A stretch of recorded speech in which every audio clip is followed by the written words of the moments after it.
Mis amados, estamos entonces ya preparándonos para el tiempo en el cual la Iglesia celebra la muerte y resurrección de nuestro Señor Jesucristo. Y estamos en esta serie preparándonos para conocerle más y mejor. Quiero pedirles que se una conmigo para que en este momento nuestra mente, nuestra alma, nuestro corazón puedan estar en armonía, ¿sí? Para que podamos asimilar esta palabra. Tenemos ya 21 días de haber comenzado con esta serie sobre los atributos de Dios. Y recuerde, el hecho de conocer los atributos de Dios marca verdaderamente la vida de cualquier persona que le ha entregado al Señor su vida. Porque cuando tú le conoces, entonces eso demanda una respuesta de nuestra práctica, de parte nuestra. Así que entonces quisiera que pudiésemos estar atentos a lo que voy a estar compartiéndoles y sobre el final veamos cuál es la respuesta que un cristiano o una cristiana da a Dios después que le conoce, después que le va conociendo entonces. Así que si usted gusta tomar nota, yo estoy seguro que va a enriquecer mucho más su crecimiento espiritual. Ahí donde estás, únete conmigo, por favor. Padre amado, en este momento queremos presentarnos delante del trono de tu gracia. Queremos suplicarte que en este momento nuestra mente, nuestra alma, nuestro propio espíritu se alineen, Señor, delante de ti para poder asimilar tu palabra. Padre del cielo, todo lo que hoy vamos a recibir de tu parte, Señor, sabemos que pretende llevarnos a un conocimiento de tu palabra, pero especialmente a conocer tus atributos, Señor. Padre amado, te rogamos que podamos asimilar tu palabra y que podamos practicarla. Y Señor del cielo, te ruego que me escondas detrás de tu cruz y que, Señor, tu palabra llegue hasta donde esta voz pueda llegar también. Te alabamos, Señor. Te glorificamos. La iglesia se prepara para la Semana Santa, Señor, y clamamos que esta palabra, Señor del cielo, llene nuestra mente, nuestros corazones, nos alimente para que nosotros podamos compartirla seguramente con alguien más que tú tienes ya preparado para que se cruce en nuestro camino. Te damos a ti la gloria y la honra y oramos en los méritos preciosos de Cristo Jesús, nuestro Señor y Salvador. Amén. Amados míos, hace, como les decía recién, 21 días que comenzamos con esta serie que se enfoca en conocer a Dios a través de sus atributos. Y al comenzar la serie, durante los primeros 2 sermones, vimos la magnitud de los atributos de Dios y también aprendimos que existen 2 tipos de atributos. Atributos de Dios que son comunicables, es decir, que son los que Él comparte con nosotros, con los creyentes, y los incomunicables que solo le pertenecen a Él y no los comparte con los seres humanos debido a nuestra naturaleza. También hasta aquí hemos visto que Dios es eterno. Esa fue una de los atributos especiales de Dios. Eso quiere decir que Él vive por siempre y ese atributo entonces es incomunicable porque es solo entonces de Dios. Luego aprendimos acerca de su atributo en cuanto a la inmutabilidad. Ese también es un atributo incomunicable porque no lo puede compartir con nosotros. ya que usted y yo somos variables en muchas áreas de nuestra vida y siempre debido a nuestra naturaleza.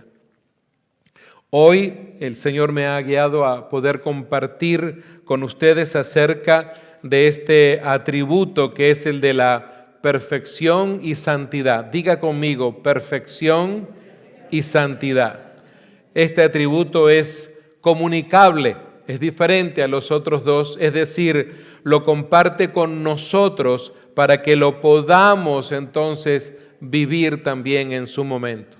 Quiero animarle a que abra, por favor, su Biblia o encienda la Biblia en Mateo, el capítulo 5 y el versículo 48, para introducirnos en la palabra de hoy y poder entender este atributo de la perfección y de la santidad de Dios. Mateo, capítulo 5, versículo 48.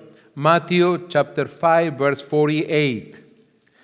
Sed pues vosotros perfectos, como vuestro Padre que está en los cielos es perfecto. Ahora vamos a leerlo juntos conmigo. Sed pues vosotros perfectos, como vuestro Padre que está en los cielos es perfecto. Ahora vamos a leerlo toda la congregación. Que nadie quede sin leerlo, fuerte. Sed pues vosotros perfectos, como vuestro Padre que está en los cielos es perfecto. Recuerde que la repetición es un estilo de enseñanza del Señor Jesús. Y van a encontrar por qué decidí usar este verso bíblico, que es la palabra que emanó de los labios, de la boca de Jesús, cuando estaban allá en el monte, en aquel retiro, en aquel tiempo de las bienaventuranzas. Permítame hablar primero de la perfección de Dios. Quisiera que comencemos por ahí, porque seguramente nosotros los creyentes tenemos conversaciones con compañeros de trabajo, con vecinos, con familiares, y es necesario que podamos explicar esto, no para que las personas digan, ay, ¿no será que tu Dios es muy arrogante? ¿Cómo es eso de que Él es perfecto? ¿Acaso hay alguien perfecto? Porque así opina, así habla el mundo secular, obviamente. Pero recuerden que el apóstol Pedro nos exhorta en su carta, allí en el capítulo 3, verso 15, a que debemos de dar razón de nuestra fe a todo aquel que la demanda. Así que entonces, fíjense en ustedes, amados míos, que cuando hablamos de la perfección de Dios, en primer lugar, Dios es perfecto en su naturaleza. Una vez más, Dios es perfecto en su naturaleza. Pero digo esto, ¿y cuál es el respaldo? ¿De dónde sale decir que Dios es perfecto en su naturaleza? Cuando el Espíritu de Dios entonces dicta y trae la palabra a Moisés en su último libro de la Torá, Deuteronomio capítulo 32 y verso 4, él dice, Él es la roca, cuya obra es perfecta, porque todos sus caminos son rectitud. Así que Moisés ha recibido la palabra y tiene que enseñarla y les dice, Él es la roca. Puede decir conmigo, Él es la roca, cuya obra es perfecta, porque todos sus caminos son rectos también. Pensemos entonces en que Moisés tenía que enseñar esto al pueblo, porque alguien dirá, ¿acaso el pueblo de Israel necesitaba que se le enseñara acerca de los atributos de Dios? Vaya que sí. No se olviden ustedes que ese pueblo había estado completamente alejado de Dios en Egipto por 400 años, inmerso en una comunidad pagana tan grande, donde vinieron algunas generaciones que no sabían nada de Dios en realidad. Tal vez alguien recordará y dirá, bueno, pero ¿y qué pasó con las generaciones de Jacob, de José y todo? Bueno, cuando las generaciones van viniendo y si no se les predica y si no se les enseña la palabra, pueden venir muchas generaciones y no van a saber nada de Dios. Es como si nosotros, por ejemplo, a todos estos niños que recién oramos por ellos y a los jóvenes que están en su salón de clase, nunca hiciéramos nada por ellos, nunca les enseñáramos nada, o como si usted en su casa nunca hablara con sus hijos de las cosas de Dios, de la doctrina de Dios, de la palabra. Si usted nunca lo hace, no espere que ellos van a tener conocimiento de Dios o mucho más, temor de Dios. Por eso es tan importante hacerlo. Ahora Moisés se encontraba con este pueblo en estas instancias y tenía que entonces decirles, Él es la roca.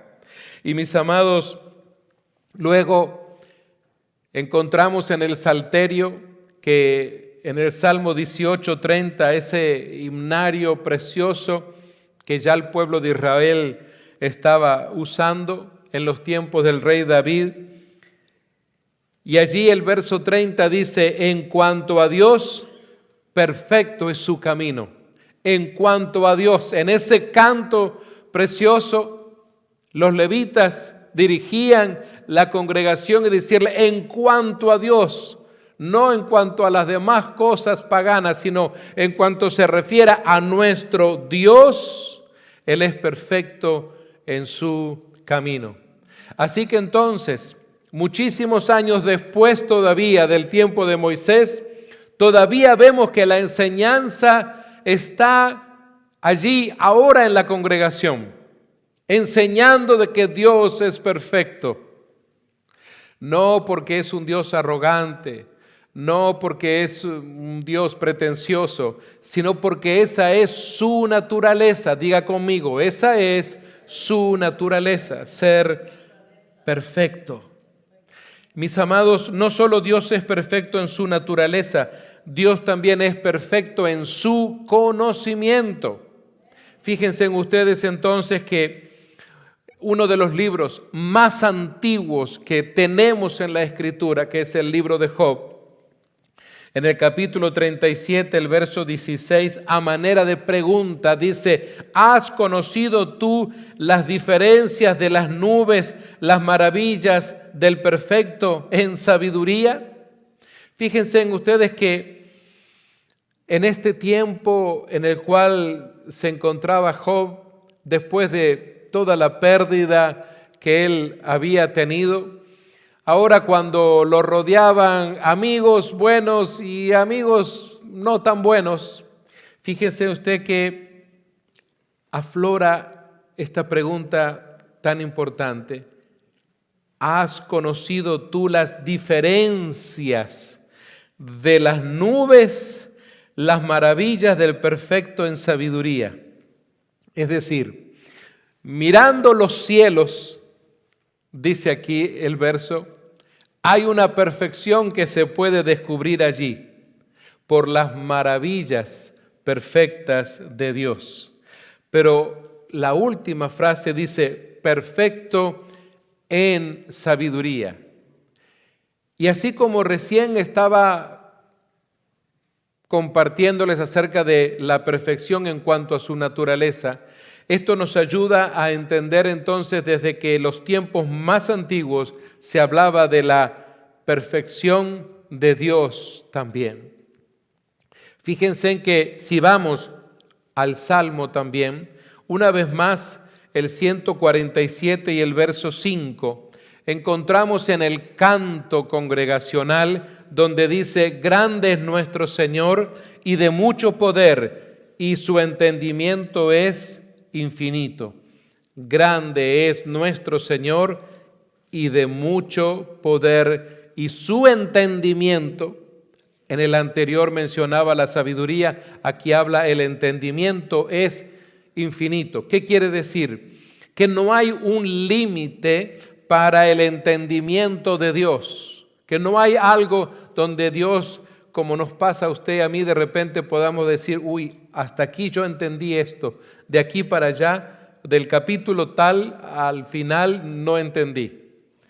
¿Vio que a veces a usted le ha pasado de repente leer un libro, de repente va todo bien, los primeros capítulos se le hace fácil y luego la lectura se vuelve, no sé, un poco más difícil, de repente encuentra palabras que no las entiende y usted dice, los primeros capítulos yo estuve bien, lo entendí perfecto, pero luego ya ni siquiera quería avanzar porque no entendía hacia dónde iba el autor. Eso nos pasa a nosotros.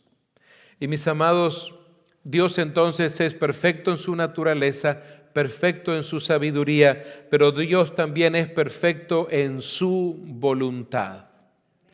Digo esto porque el apóstol Pablo nos da un pasaje que muchos creyentes se lo saben de memoria, el famoso capítulo 12 y versículo 2 de Romanos. Él dice, escribiéndole esa carta a los creyentes en Roma, les dice, para que comprobéis cuál sea la buena voluntad de Dios, y termina allí diciendo, agradable y perfecta. Así que el apóstol Pablo dice, no solamente en su naturaleza, no solamente en su sabiduría, ahora dice también en su voluntad. En su voluntad también hay perfección. Encontramos la perfección de Dios en su sabiduría, encontramos la perfección de Dios entonces también en su naturaleza y encontramos la perfección de Dios en su voluntad. Que no solo es perfecta, dice Pablo, también es agradable. Ahora alguien podrá decir, bueno, pero hay como algunas cosas, algunas decisiones que Dios toma que no fueron muy agradables para mí. De repente no fueron muy agradables para usted si no entraron en armonía con sus deseos personales. Ahí está el punto. Pero cuando estamos en esa armonía con Dios, en esa relación con Dios, entonces su voluntad es agradable para nosotros. Cuando hay cosas que de repente no están sucediendo como tú querías, pero Dios, sin embargo, va marcando el camino por el cual tú debes ir, lo que Él desea que tú hagas. De repente, entonces, a la parte carnal o emocional le pueda costar eso, pero cuando estamos dispuestas y dispuestos a vivir en armonía con Dios, a estar en esa instancia de good standing, en buena relación con Él, entonces va a ser agradable, aunque de repente no nos gustara mucho en principio, pero se vuelve agradable cuando luego nos damos cuenta el propósito por el cual Dios nos llevó hasta ahí, el propósito por el cual entonces nos llevó hasta esa instancia. Ahí se vuelve agradable y perfecta. Pero estamos describiendo, intentando entender este atributo de la perfección de Dios, pero sumado a la perfección de Dios viene este atributo de la santidad. Y noten ustedes que alguien podría decir, ¿por qué no separó? ¿Por qué no dio un sermón de perfección? ¿Y por qué no se fue otro domingo para otro sermón de santidad? Porque estos van de la mano. Es muy importante hablar de Dios como perfecto y santo. Y fíjense en ustedes que cuando hablamos ahora de la santidad de Dios, en primer lugar, en estos 3 puntos que quiero compartir acerca de la santidad, es de que Dios es completamente santo, no un poco santo o medio santo o 3/4, no, es completamente santo. Para esto, así como hice que les llevé a la lectura mosaica con Moisés en Deuteronomio, ahora quiero que vayamos a Levítico, que es también parte de ese Pentateuco de Moisés. Levítico capítulo 11, el versículo 44. Este es un pasaje muy interesante, les sugiero marcarlo en su Biblia. Levítico capítulo 11, versículo 44. Porque yo soy Jehová vuestro Dios. Vosotros, por tanto, os santificaréis. Es decir, teniendo en cuenta lo que les estoy diciendo, os santificaréis y seréis santos porque yo soy santo. Por eso decimos entonces que este atributo sí es comunicable para nosotros. Esto nos demuestra que su atributo de santidad, les repito, es comunicable. Nosotros podemos alcanzar también la santidad. Porque Dios nos está diciendo, y seréis santos porque yo soy santo. Es como un padre hablándole con cariño, con amor a sus hijos y diciendo, yo he llegado a hacer esto, ustedes también pueden llegar a hacer esto. Y fíjense en ustedes, me gustaría que vean cómo es que lo ve este tema, de alguna manera lo habla Isaías en el capítulo 6 y verso 3. Y esto es hasta un canto precioso para la congregación. Santo, santo, santo, Jehová de los ejércitos, toda la tierra está llena de su gloria. ¿Puede decirlo conmigo? Santo, santo, santo, Jehová de los ejércitos, toda la tierra está llena de su gloria. Así que entonces estamos hablando de que Dios es completamente santo. Pero no solamente es completamente santo, Dios, hay algo que no puede hacer. Usted dirá, ¿cómo, pastor? Si Dios es omnipotente, pero hay algo que Dios no puede hacer. Dios no puede pecar ni estar en comunión con el pecado. Eso es parte de su naturaleza. Si alguien alguna vez tienes una conversación con alguien y alguien te dijera, ¿acaso hay algo que no puede hacer tu Dios? Sí, hay una cosa que mi Dios no puede hacer. ¿Cuál es? Pecar, porque esa no es su naturaleza. Dios no peca y su Hijo tampoco. Quisiera que podamos ver tanto esta explicación en el Antiguo Testamento como en el Nuevo Testamento, porque es una enseñanza que la encontramos en ambos testamentos. Fíjense en ustedes en el libro de Habacuc capítulo 1 y versículo 13. De hecho, después de que pasemos con el tiempo de Semana Santa, con el equipo de liderazgo, vamos a presentar la visión de la iglesia y vamos a utilizar algo muy importante que aparece en Habacuc. Pero miren ustedes Habacuc capítulo 1 versículo 13, muy limpio eres de ojos para ver el mal, ni puedes ver el agravio.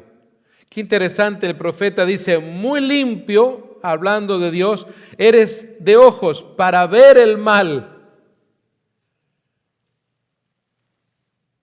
ni puedes ver el agravio. Interesante el grado de santidad que Habacuc nos está describiendo aquí. Saben ustedes que Habacuc en cierta manera nos ayuda a entender sus ojos limpios, no por haberse lavado la cara con jabón, sino habla de lo que sucede delante de Dios, de la vista de Dios. Nuestro Dios bueno, misericordioso, que tiene tanta paciencia con usted y conmigo, es descrito con ojos limpios para ver el mal. Es decir, no es que puede ver, la interpretación en la lengua hebrea no es de que puede ver algo malo para luego entonces traducirlo o tomarlo y reproducirlo. Cuando pensamos en los seres humanos que tienen la capacidad de ver lo malo y poder reproducir lo malo. Muchas veces se dice de que la peor escuela de la maldad está en las cárceles, porque ahí se enseñan unos a otros las cosas perversas que han aprendido en las calles de sus ciudades, donde sea. Parece ser que hay niveles conforme a sus pecados o conforme a sus crímenes. Y entonces, cuando aquel que tenía poco tiempo y estuvo en la cárcel y recibió como una escuela, luego sale y hace peores cosas que las que hizo antes, en la cual le habían dado 4 o 5 años nada más. Y alguien se pregunta, pero ¿qué pasó? ¿No le sirvió ese tiempo en la cárcel para reflexionar? No, ese tiempo en la cárcel le sirvió para recibir escuela, para que al salir lamentablemente hacen aún cosas peores y luego los encontramos que son reincidentes. En los tiempos en que fui capellán en la cárcel he encontrado personas que han llegado a estar hasta 4 y 5 veces reincidiendo en la cárcel. Es decir, se volvía eso como un estilo horrible, un estilo de vida. Y amados míos, sin embargo, Dios no es así, porque Él no puede ver el agravio. Pero luego entonces, Juan, que es también el autor de Apocalipsis, cuando él escribe a los creyentes, en los tiempos en que la iglesia ya había empezado a experimentar la persecución, él escribe su primera carta. Ya había escrito el Evangelio, pero antes de ser llevado a Patmos, ahora entonces escribe una carta, le solemos llamar la primera carta de Juan, y en el capítulo 1 y verso 5, en breve Juan les dice a los cristianos: Dios es luz y no hay ninguna tinieblas en él. Es decir, ellos que estaban viviendo momentos muy difíciles, reciben esta palabra del apóstol: Dios es luz, porque vivían en tiempos muy difíciles, llenos de tribulación y de tinieblas. Y no hay, noten ustedes que el apóstol no está hablando con algún síntoma de dudas, sino que le dice: y no hay ninguna tinieblas en él. Así que entonces tengan confianza en Dios. Y fíjense que esta es la meta que perseguimos en el hecho de estar estudiando los atributos de Dios. Porque no hay nada peor que le pueda pasar a una cristiana o a un cristiano, es no tener confianza en su Dios, en que simplemente sea como una religión nada más y no tenga confianza en su Dios. Amados míos, muchas personas que han asistido a la iglesia tradicional tan conocida, iban a sus misas, mis antepasados lo practicaban, iban a sus misas, pero luego a la tarde o a la noche, cuando había alguna situación que se vivía en la familia, iban a ver a ciertos curanderos o a ciertas personas para hacer algún trabajito espiritual. Entonces, evidentemente, no tenían confianza en el Dios que se les debería de haber enseñado y haber predicado en esa misa. Y mis amados, conocer los atributos de Dios nos lleva a conocerle más a Él y especialmente a tener más confianza en Él. Piensen los casados que están aquí, mujeres y hombres que tienen su matrimonio. Ustedes, conforme van pasando los años, celebrando sus aniversarios, se van conociendo más y se van teniendo más confianza, porque se conocen más. El hecho de conocer a nuestro Dios nos va a llevar a tener más confianza en Él. En esos momentos difíciles, en esos momentos en donde hay malas noticias, en esos momentos donde un médico de repente te da un diagnóstico para nada esperanzador. En momentos donde te estás por quedar sin trabajo, en momentos donde hay una enfermedad fuerte en un ser querido.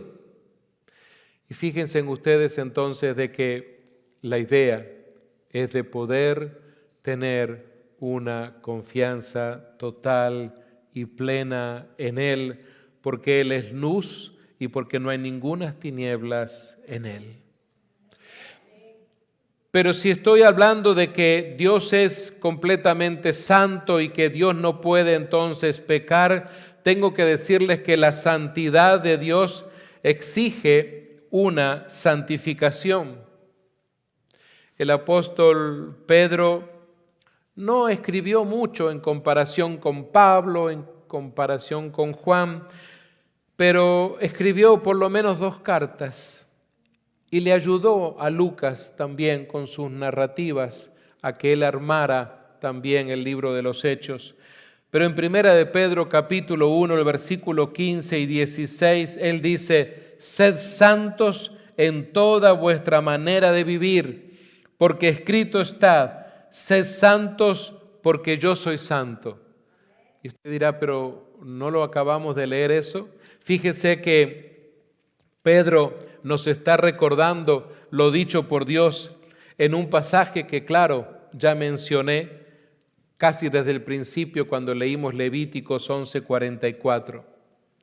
Así que entonces este Pedro, al cual muchos consideraban muy rústico, sin escuela, al fin y al cabo un pescador, ahora discípulo de Jesús, en esta etapa de su vida, él entonces nos dice: sed santos en toda vuestra manera de vivir. En toda vuestra manera de vivir. Entendamos entonces este concepto de la santidad en cuanto a un estilo de vida. No es porque ahora eres una religiosa o un religioso, no es porque ahora eres parte de una iglesia o porque asistes los domingos a una iglesia, sino porque ahora ha habido una transformación de tu vida. De eso se trata. Si no hay vidas transformadas, entonces no va a haber esto que estamos hablando de la santidad en nosotros también. La transformación que la palabra de Dios trae a nuestras vidas nos lleva a que personas te puedan preguntar: ¿hay algo diferente en ti? ¿De qué se trata?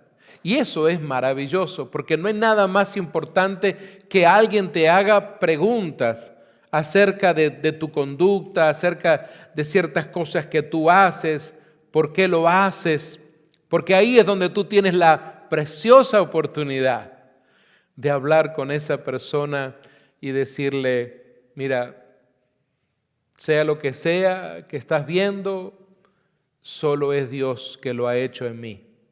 No es algo que yo lo merezca, no es algo que yo fui, lo compré o lo conseguí, es algo que Dios ha hecho en mi vida. Amados, en el libro de Hebreos encontramos 2 recomendaciones muy importantes. Quisiera que pudiéramos juntos leer Hebreos capítulo 12 y versículo 14. Hebreos capítulo 12 y versículo 14. Si usted lo encuentra, por favor, márquelo allí en su Biblia. Hebreos 12, 14 dice: seguid la paz con todos y la santidad, sin la cual nadie verá al Señor.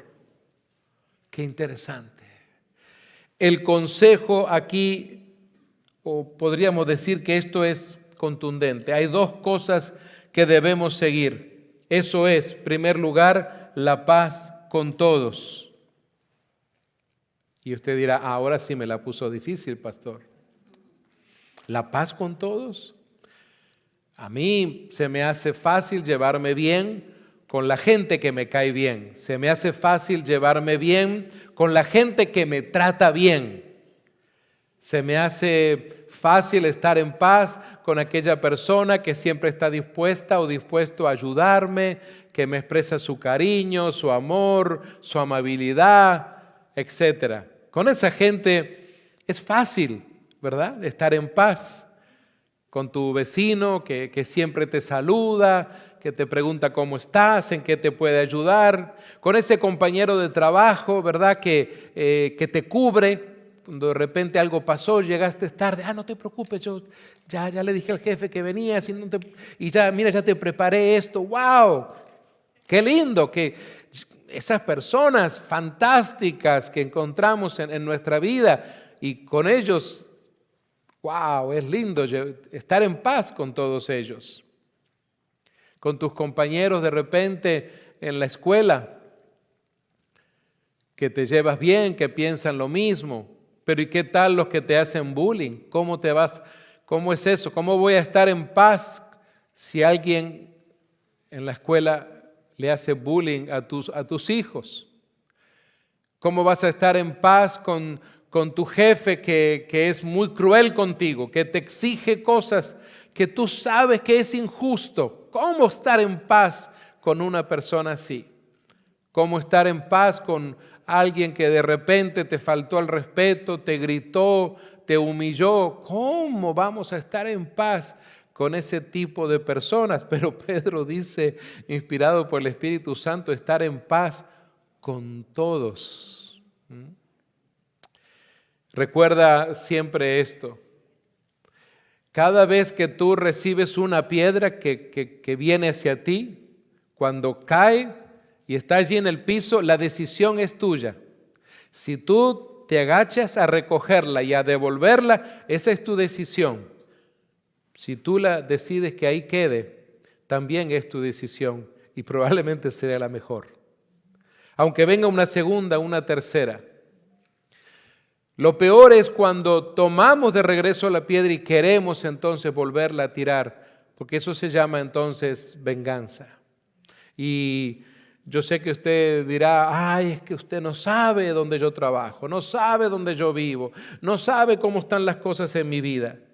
Pero amados míos, empieza por pequeñas prácticas, empieza de menos a más a practicar este estilo de estar en paz con todos. Y la santidad. ¿Sabes por qué?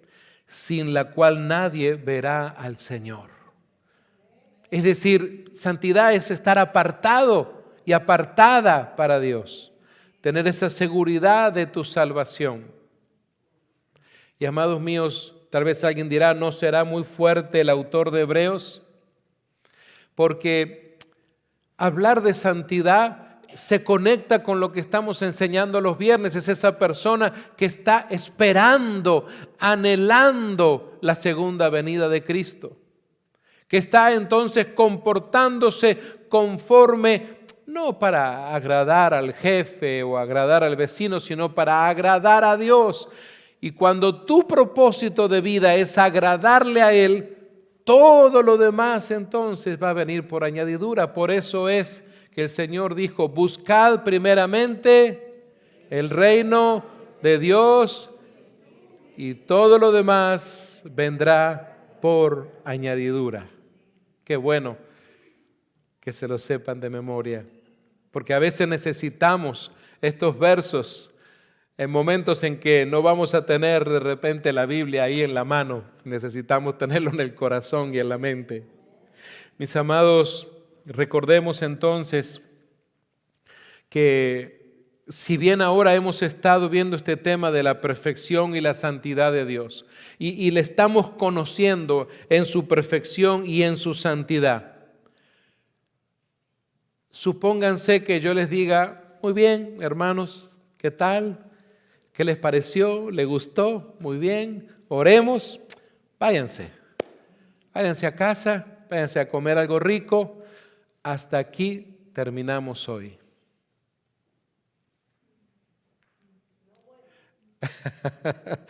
Sería como algo inconcluso, ¿sí? Cuando tú vas al cine, ¿verdad? Estás viendo, quieres ver en qué va a terminar la situación que se está desarrollando, el drama de la película, etc. Pero ¿sabes qué es lo que toca aquí ahora? Porque hemos conocido un poquito más a Dios en su perfección, en su santidad. Ahora entonces pensemos, ¿y ahora qué hacemos? Dile a la persona que está a tu lado, ¿y ahora qué hacemos? Mire, dígale así como en un buen italiano argentino, ¿y ahora qué hacemos? ¿Y ahora qué hacemos? Ese es el asunto.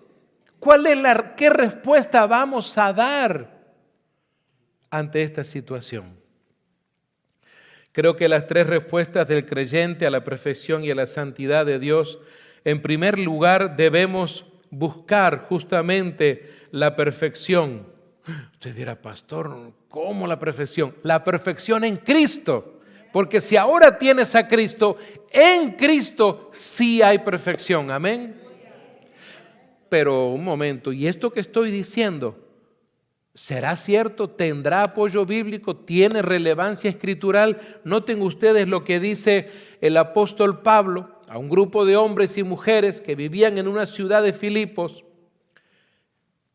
perteneciente en aquel tiempo al Imperio Romano, y él les dice en Filipenses 3:12, no que lo haya alcanzado ya, miren ustedes cómo se presenta él, ni que ya sea perfecto, él no se presenta como perfecto, sino, y a ver si se acuerdan el último canto que recién el grupo de alabanza nos dirigió a cantar, sino que prosigo por ver si logro hacer aquello para lo cual fui también asido por Cristo Jesús. Miren ustedes cómo lo dice la Nueva Traducción Viviente. No quiero decir que ya haya logrado estas cosas ni que ya haya alcanzado la perfección, pero sigo adelante a fin de hacer mía esa perfección para la cual Cristo Jesús primeramente me hizo suyo. Así que entonces, si alguien te preguntara, ¿tú crees que un día vas a ser perfecto? Definitivamente que sí. Porque si tengo a Cristo, si tienes a Cristo, entonces en Cristo es que vas a lograr esa perfección. Porque vamos a entrar perfectos a las bodas del Cordero. De eso se trata. Veamos también lo que dice Pablo. Él prosigue una meta importante en su vida y es llegar a la perfección, y es por eso que él se toma la perfección de Cristo, porque tiene la seguridad de que Jesús ya lo ha tomado a él. Pregúntate, ¿ya te ha tomado Cristo a ti? ¿Ya te has tomado de la mano de Cristo? Cuando tú te agarras del Señor, es como si el Señor mismo con la otra mano te toma a ti también. Está como entrelazado. Si tú tienes la seguridad entonces de que Él te salvó, de que Él te tomó, entonces debes tener la seguridad de que vas rumbo a esa perfección. En segundo lugar, porque esa es la primera respuesta, buscar entonces en Cristo la perfección. En segundo lugar, debemos apartarnos del pecado que nos asedia, que está por todas partes. Y esto no es simplemente un sermón antiguo, demagógico, como lo predicaba tanto Charles Spurgeon y tantos otros buenos predicadores. Antes de eso, Pablo le escribe a los hermanos en Corinto. La segunda carta, en el capítulo 7 y verso 1, le dice: limpiémonos de toda contaminación de carne. Pablo se incluye, habla en plural. Hagamos esto en nuestra vida, limpiémonos de toda contaminación de carne y de espíritu, perfeccionando la santidad en el temor de Dios. ¿Cómo entonces voy a poder llegar a esa santidad? Conforme le conozco, voy teniendo ese temor de Dios, no miedo. Estoy hablando de temor, es decir, que no hago aquellas cosas que no están conforme a la voluntad de Dios. No es que no las hago porque le tengo miedo, no las hago porque le temo. Porque a veces confundimos el temor con el miedo. Son dos cosas diferentes, créame. Miedo es aquel que está esperando que le van a dar un chicote, que le van a disciplinar, que le van a castigar. Temor es aquel entonces que se mantiene apartado o apartada para Dios, que está buscando entonces hacer la voluntad de Él. En tercer lugar, la tercera forma de la respuesta que los cristianos debemos hacer es reflejar la santidad de Dios en nuestra vida diaria. El apóstol Pablo, mientras estaba en aquella cárcel de Roma, le escribe a los creyentes en la ciudad de Éfeso, en el capítulo 4 y verso 24, y les dice: vestíos del nuevo hombre, creado según Dios en la justicia y santidad de la verdad. Es interesante, le está hablando de un ropaje, vístanse de un nuevo ser humano, creado según Dios. ¿En qué? En justicia y en santidad. Seamos justos en nuestras actitudes diarias, en el trabajo, en la familia, en la relación conyugal, la relación con los hijos, en el vecindario, en la comunidad, donde sea. Seamos justos y santos, apartados para Él, haciendo siempre la verdad. En la Nueva Traducción Viviente dice: póngase la nueva naturaleza creada para ser a la semejanza de Dios, quien es verdaderamente justo y santo. Recuerda, ahora que estás en Cristo tienes una nueva naturaleza. Toca a la persona que está a su lado y dile: mira que tienes una nueva naturaleza. Do you have a new things? Tú eres una nueva persona. Si hemos nacido de nuevo, debemos lucir un ropaje espiritual distinto, porque tenemos una nueva naturaleza. De eso se trata. Y no estamos hablando de la ropa que está de tela sobre nuestro cuerpo, es el ropaje espiritual. Finalmente, amados míos, Dios es perfecto y santo. Mientras nuestro grupo de alabanza se prepara para que podamos adorarle, Dios es perfecto y santo en todo lo que hace y en su propia naturaleza.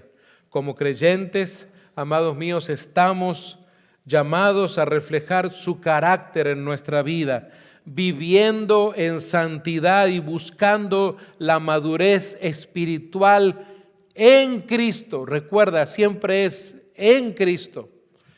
Esto que vas a lograr de tu perfección es en Cristo. Y la santidad es en Cristo, no fuera de Él. Sin Cristo no hay perfección, sin Cristo no hay santidad. Por eso es que el primer paso es ese. El primer paso es tener a Cristo en tu corazón.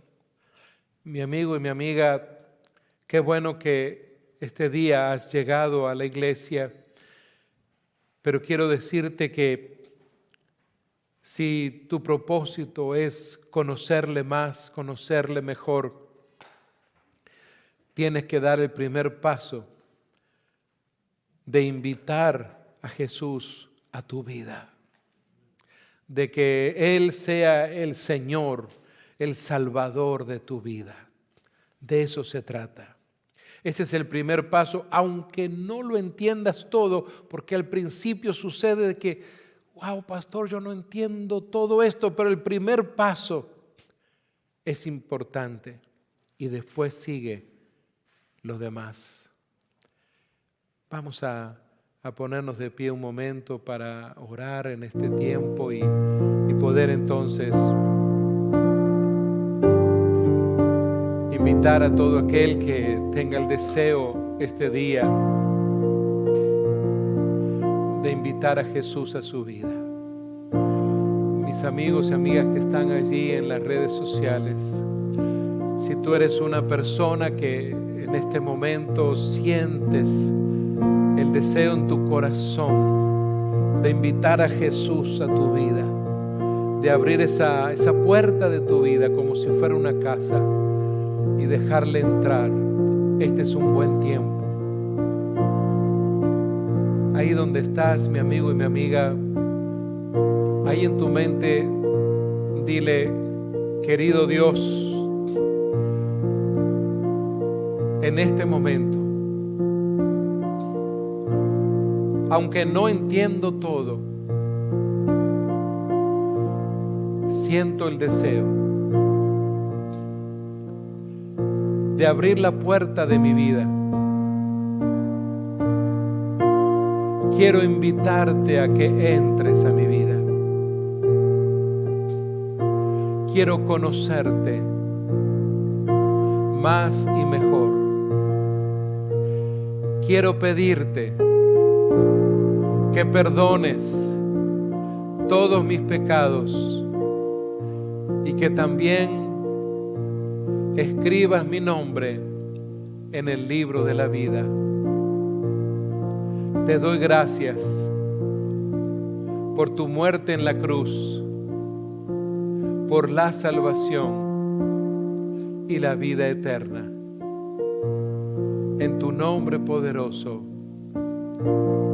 Amén. Ahí donde estás, si este ha sido un momento para entregarle tu vida, para invitarle al Señor Jesús a tu vida, o si tal vez este es un tiempo para renovar tu relación con Dios o restaurar tu relación con Dios, yo quiero que usted me permita orar por usted.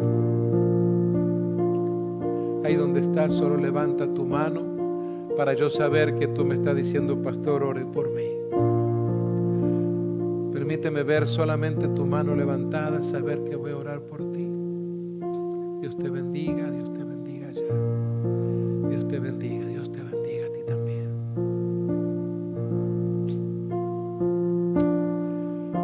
Si tú estás ahí con tu mano levantada y quiero invitarte a que puedas venir al altar un momento aquí. Me gustaría orar por cada persona que ha levantado su mano. Solo quiero que me des la oportunidad de darle gracias a Dios por tu vida, de orar. Despedimos a nuestros amigos en las redes sociales. Que Dios les bendiga. Ahí donde